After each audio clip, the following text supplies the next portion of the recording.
The ministry says automatic identification system receivers have been set up. They will set off alerts if boats not registered with Indian authorities attempt to enter ports. But this electronic net to aid patrolling is yet to be fully operational. Identity cards have been issued to fishermen and over 2 lakh fishing vessels have been registered to facilitate vessel identification and tracking. Fishermen we spoke to say several vehicles are operating on fake papers. In Mumbai alone, complaints of half a dozen fishing vehicles with identical registration numbers is yet to be addressed. The Navy and the Coast Guard provide maritime training to police in all coastal states. The proposed training center for marine police though is not operational. It isn't just coastal security. The Bombay High Court on Tuesday came down heavily on the Maharashtra government for not revising its outdated weapons policy. The court reminded the government that 3 high-ranking officers had died as they were not provided proper bulletproof jackets. What you require is committed people, and I don't see that commitment on the streets of Bombay, even after 26/11. As regards weapons and equipment, I'm told that quite a lot has been done and procured, but they are not using it. And changing that will perhaps be the best tribute to those who died in the line of duty. In Mumbai, Smita Nair. One of those brave men, Vishwas Nagre Patil, was then DCP Zone 1. He was among the first to enter the battleground that the Hotel Taj had turned into. Here he speaks to my colleague Chaman Sen on encountering terrorists that were equipped with sophisticated weapons. Pistol versus AK-47, how difficult was that? Because the fact is that, let's be honest, you did not have adequate weapons to ensure, to at least counteract what when you see from the terrorist side. Was that becoming extremely difficult as you entered Taj? Yeah, I have to trample on the dead bodies. People were bleeding. I had some security guards of Taj whom we guided them to move the dead bodies out or injured people out. Most important was to retaliate and counter-attack. And for that, pistol was enough. If I would have had AK-47 in my hand that point of time, that would have killed all the 3 terrorists, definitely. With me tonight are some of those who have some rather painful memories attached to 26/11. Mr. Sudhakar Suradkar, to my left, a former IPS officer, also a close friend of Hemant Karkare, who was then ATS chief. Rupen Doshi, one of his friends, died in the attack on the Trident. And to my right is someone, I'm sure most of you are familiar with, Madhavi Karandikar. She was in the Taj Hotel that night. She's a survivor of that terror strike. I'm going to bring in Mr. Sudhakar Suradkar first. The Bombay High Court yesterday, sir, came down heavily on the Maharashtra government and asked them that why haven't you reviewed the weapons policy? And they reminded the Maharashtra government that 3 high-ranking police officials, including your friend Hemant Karkare, was killed because of the poor quality of bulletproof jackets. It's been 6 years. Let me make things very clear. It's not true to say that nothing has happened. A lot of weapons have been procured, a lot of training has undergone, new all equipment have been there in position. Things are improving. Hemant's death, bulletproof jacket has nothing to do with it, because the bullets have not went through the jacket. They have went from the upper side. That's how the bulletproof jackets were built. The flap of the bulletproof jacket didn't even cover the neck. No, there are different kinds of bulletproof jackets. We must appreciate that. Now the bulletproof jacket which Hemant Karkare had put on did not give any protection to the neck. Right. So now there are both type of jackets are available which will protect your neck also. Right. So in that case you can't blame the bulletproof jacket. That's my point. One. Okay. Now many things are not coming out. I don't know why the government is not speaking out. It's not that government has not done anything. A lot of things have been done. Why do you believe that the High Court came down so strongly on the state government if you believe that the forces are indeed being equipped? Right. Many a times the correct picture is not produced, projected before the court, because the court will go whatever is produced before it, what is put up before the court. Okay. Now I'll blame the higher ups in the police and the government that they have not been able to put up their case properly. All right. I want to bring in Madhavi Karandikar and Rupen Doshi here. Ma'am, Since then, since 26/11/2008, I know you were rather emotional. The first anniversary, Yes. the second. Yes. Today, 6 years on, do you even bother to look at what's been happening when you listen to reports like the one that I just played out, where you see that coastal security continues to be compromised with? No, Does it nothing bother has you? been compromised. I will never blame the government because what the government has done is tremendous. Maybe they are, like Mr. Suradkar said, not coming out with it. I am very happy with what this government is doing. What in particular are you happy with? I'm happy with the security. I am a single woman. I move around Mumbai any time of the day and night. And I'm fine. Look, terrorism is like HIV. You don't know whether I have it. So you believe, yes. you believe that the Maharashtra government, at least, Yes. you believe has equipped the police force. It's In certainly your opinion? trying, yes. It's certainly yes. trying. Yes, trying very hard. All right. Have you kept track of what's been happening in the case, for instance, with bringing the masterminds of the 26/11 terror attack, the ones that are in Pakistan, to justice? I was very familiar with the case against Kassab. And I think they have done an excellent job. I think one of the best trials in the world. And after that, maybe I just lost interest. But what is to be done is being done, is what I feel. So for Madhavi Karandikar, Yes. there is some closure. Of course, it's complete closure. Right. But that's because I work in adoption. I work with children.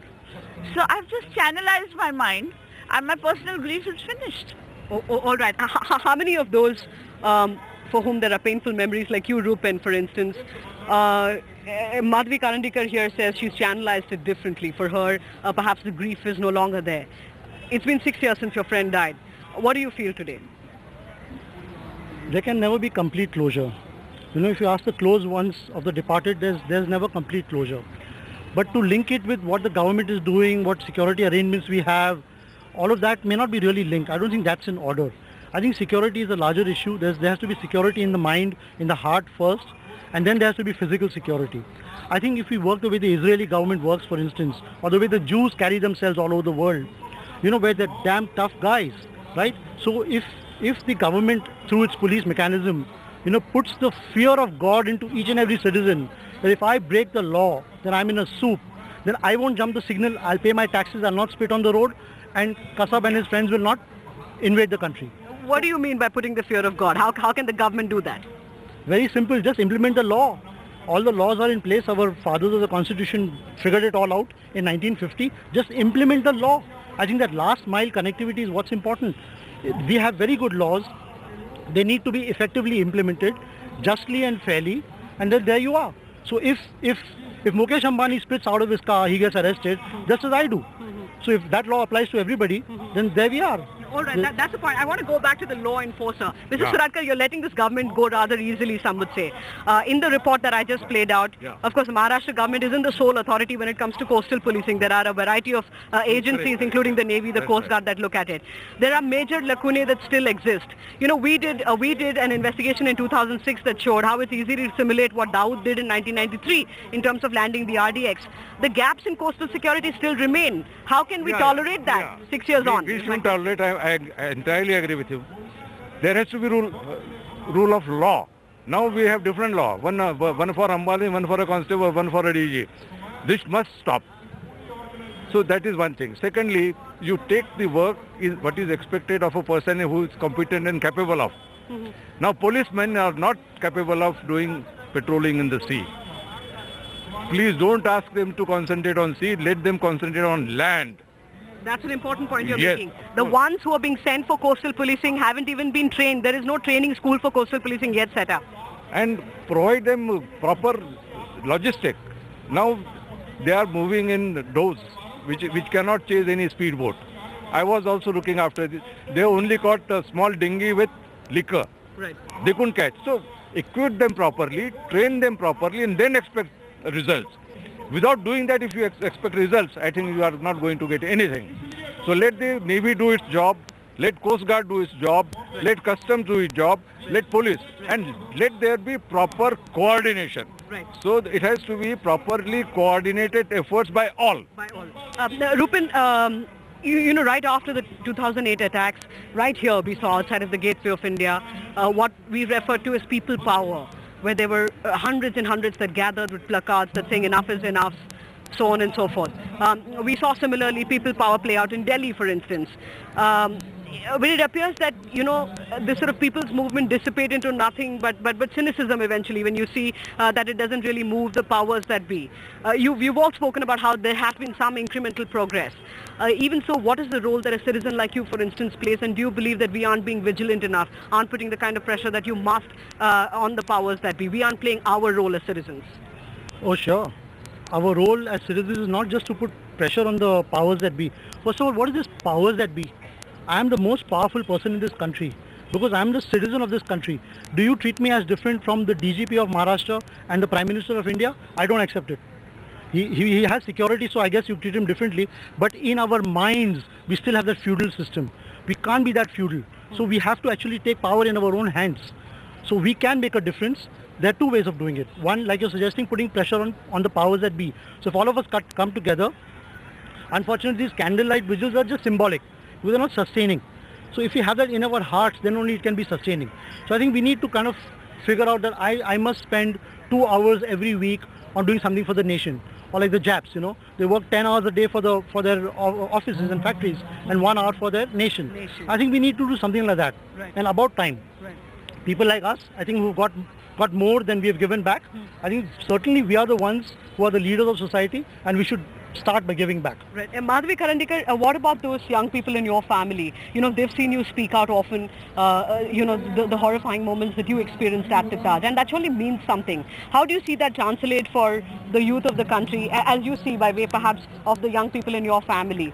Has 2008 changed them in any way? Yes.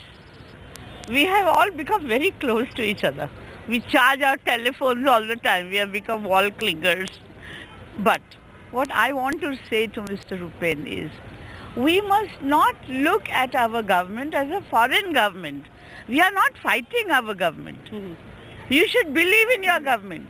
You should certainly want to change it for the better. But you can't keep saying... Perhaps that's what he was saying, not necessarily sort of being hostile to the government, but the fact that you must be vigilant. And not take doubt on everything that they're doing. Okay. There are certain secrets of the government that cannot be let out in the public. All right. Maybe that's one of the reasons the government is not coming out and saying we bought this and we bought that, because that's part of the security. That's what I believe. Even those who've been part of the security apparatus, though, will differ from what you're saying, Madhavi Karandikar. I just want to bring your attention back to what's happening at the SAARC summit, though, for a moment, because this has been, you know, an issue that has been debated. Should we talk to Pakistan or not? What's public opinion back home? Will that drive what Mr. Modi does when he does eventually take that decision or not to talk with his Pakistani counterpart? So at the SAARC summit, he's had bilateral meetings with everybody. Prime Minister Modi hasn't spoken to Prime Minister Nawaz Sharif, though. What is your view on that? Unless, because we know that the case where the masterminds of the 2611 need to be brought to justice is still hanging fire in the courts. That's been dragging and dragging and dragging for years. I think you must engage with even the enemy. Okay, whether Modi talks to Nawaz Sharif or not is not that important, as it is symbolic and being made to play out, you know, by the MEA and the media. I think what's important is whenever he talks, and whoever talks, even at foreign secretary level, what's the substance of what you're going to talk? I think he made a good gesture by calling Sharif over, you know, for the swearing in, which is a good idea. But you need to follow that up. And I would certainly believe the fact that, you know, separatist people are also being encouraged to talk to the Indian government and others.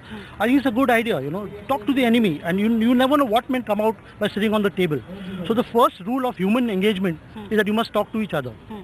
You then understand each other. You need to interact more often. I'm a human resource professional, so I know that it works. If you interact more often, it will work on the table, it will work on the ground, and then it will not be very difficult, because the people of India and Pakistan don't hate each other. Right. Indian people hate the Pakistani government, Pakistani people hate the Indian government. People don't hate each other. Right. So I think it can work at people-to-people level. And important thing is you were part of the security establishment, so perhaps you have you don't have a hardline view on the issue. Okay. He should speak to him. Right. What is happening today, in nowhere in the world police can function effectively without public participation. Right.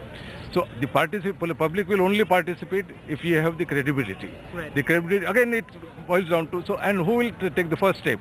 I think the days are, the police should take forward step and come closer to public. Unfortunately, the policemen themselves are not close enough within themselves. That's causing the problem. Today, the biggest problem the force is facing is there is a very, very big gap between the men and the officers. They are not working as a team, as a family. So unless policemen functions as a family, I think they will not be very effective. Right, and there's so much to be spoken about police reform. In fact, your colleague Julio Ribeiro spoke about how the man who's wielding the lathi on the street is treated and how important that is, which is something that the Bombay High Court referred to as well. Very quickly though, closing comments here, Madhvi Karandikar,